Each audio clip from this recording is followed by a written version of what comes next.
The Detroit Lions have a matter to attend to. Frank Ragnow should hold out of Detroit Lions training camp if he doesn't get a new deal. Why? I'm going to share over the course of the next few minutes why one of the best centers in the National Football League is concerned and unhappy. Frank Ragnow is unhappy. It's been documented either through his representative or someone close to him via a well-respected journalist that covers the Lions for many, many years. When Dave Burkett of the Free Press indicates in prints that Ragnow is unhappy with the extension that he signed, there are matters to look into. And it's important that, this is going to be looked at from the perspective of the player. Why would Frank Ragnow hold out when he's due $9 million this year and a little over $11 million next year?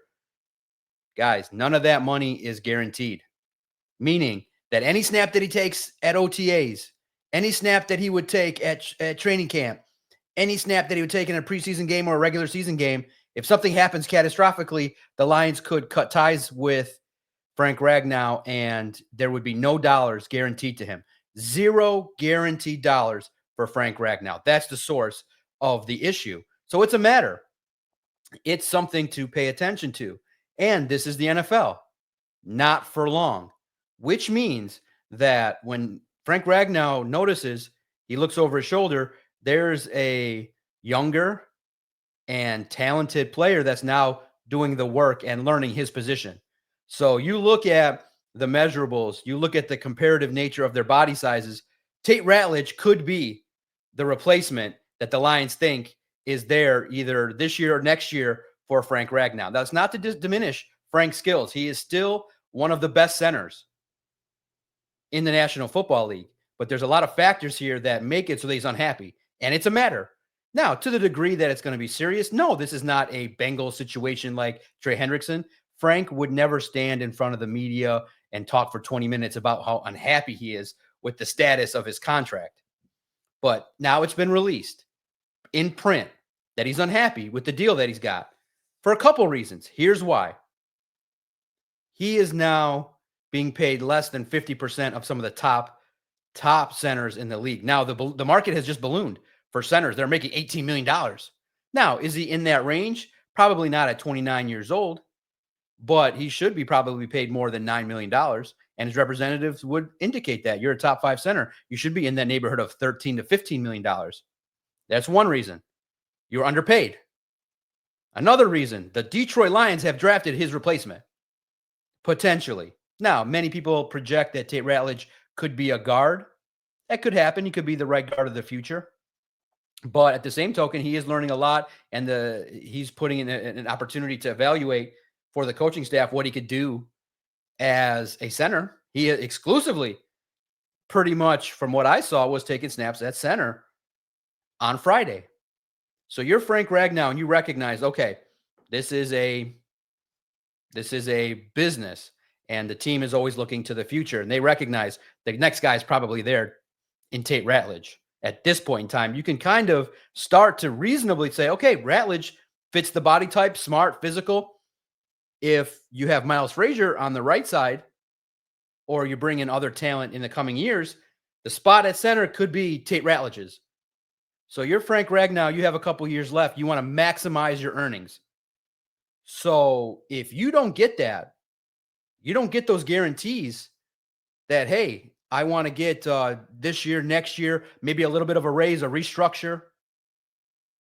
You're looking at a position in which you're risking your livelihood anytime you go out there on the football field. And if he gets injured, which he has been, then the team has all the leverage and all of the control, and it puts him in a little bit of a situation with his money and his family and his livelihood. So yeah, he's made a lot of money. Yeah, he signed the contract, but I do think from the player's perspective, Frank Ragnow has earned a little bit more money from the work that he put in, from the dedication that he showed, from the grit. He's been called. The team has called him one of the old guard, a founding member of this rebuild. So you're Frank Ragnow.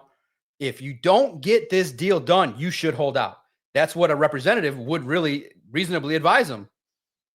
Don't risk going out there and getting hurt. Don't risk the potential of going out there and having your career be halted because of a freak injury. You're the Detroit Lions and you're protecting yourself. They've done that. They've kind of looked to the future by drafting offensive linemen, drafting a couple this year, developing another one in Giovanni Manu, having a couple undrafted free agent linemen in the mix as well, vying for positions, always keeping an eye open for any linemen that are out there. But if you're Frank Ragnow, from the perspective of the player and his representatives, it's a matter. This is a matter. It's not a nothing burger. That now, remember too, we have to always put the caveat that these last set of workouts are all voluntary. He will not face any discipline from the team or anybody for not showing up. But he's not there. He's not participating with the group. He's not teaching Tate Ratledge per se on the field. We don't know the off the field communications and all that kind of stuff.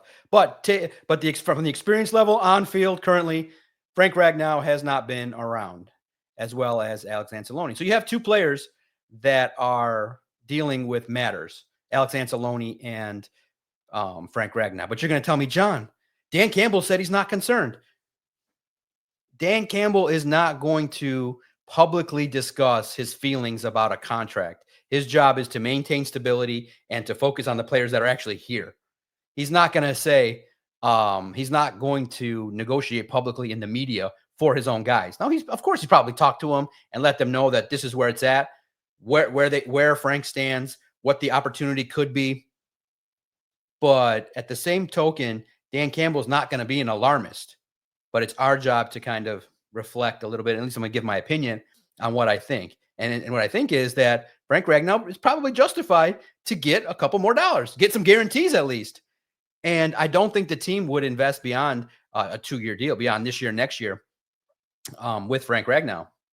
And I do think the writing's on the wall that his time is ticking. This could be his last year. And if you're Frank Ragnow, if you know that, if some people are saying, well, it's a good sign that maybe he wants to play more, that he wants some guaranteed dollars. That's for sure. I do think that I get a sense that when the retirement talk came up, it bothered him a little bit because he's competitive and he wants to get out there and compete and be with the guys. So Frank is a team guy. And guys, it's a matter, but not a matter to a degree that it's going to be a distraction. I do think that maybe it will get worked out where maybe, you meet somewhere in the middle. Maybe he gets a couple more $1 million, but a lot of the meat of this matter is the guaranteed dollar. Like, hey, I could take another $1 million, 10 million, get it guaranteed, that I guarantee no matter what happens, all the work that I do, all the sacrifice that I make, guarantee me some money, some security. That's what players like. So we can't just sit there and say, calm down, nothing's going to happen. This is a matter. And if you're Frank Ragnow, you got to look for yourself at this point in time. The team is already looking forward. They look ahead. And it's no disrespect to Frank. He's 29 years old.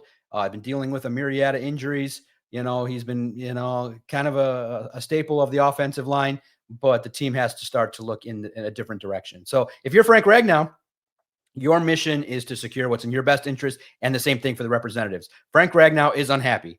So when that's written, that's a matter. That's something that's going to raise the eyebrows of anybody that reads that and understands what this means for him, his future, the team, and all of that. So he should hold out for the opportunities that he deserves and has earned. Now, many people say, oh, he signed it and things like that, but the market changes. The demands change. The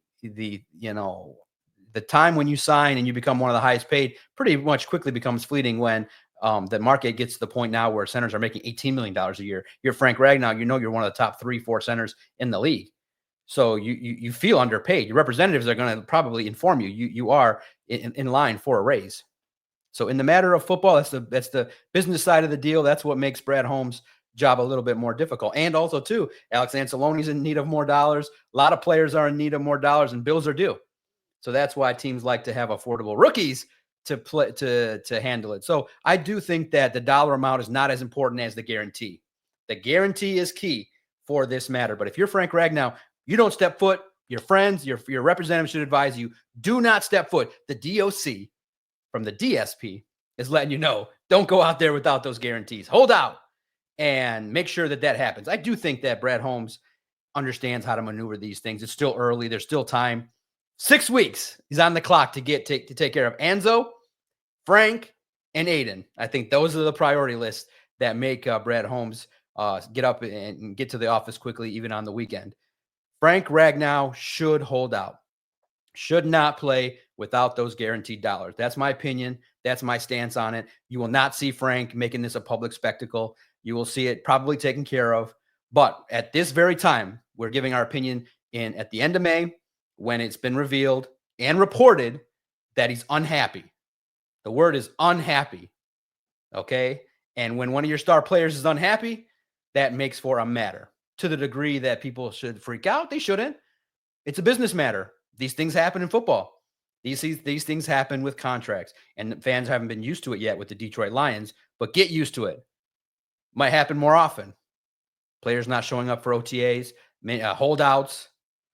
Players and their dollars are important. So for Frank Ragnow, if you don't get those guarantees, I almost guarantee that someone will advise him not to show up at training camp. Whether he decides, that's a gamble. I'm John McEnroe. Thank you guys for tuning in to Lions on SI for videos, analysis, insights from the inside. I'm one of the insiders there at Allen Park covering the Detroit Lions, learning, opining, and paying attention. Thanks for your support. Visit si.com/NFL/Lions and message, comment, hit that notification bell to get all the videos that we release and interact, comment. And if you want to reach out and get more of my insights, at Detroit Podcast. Thanks, everyone.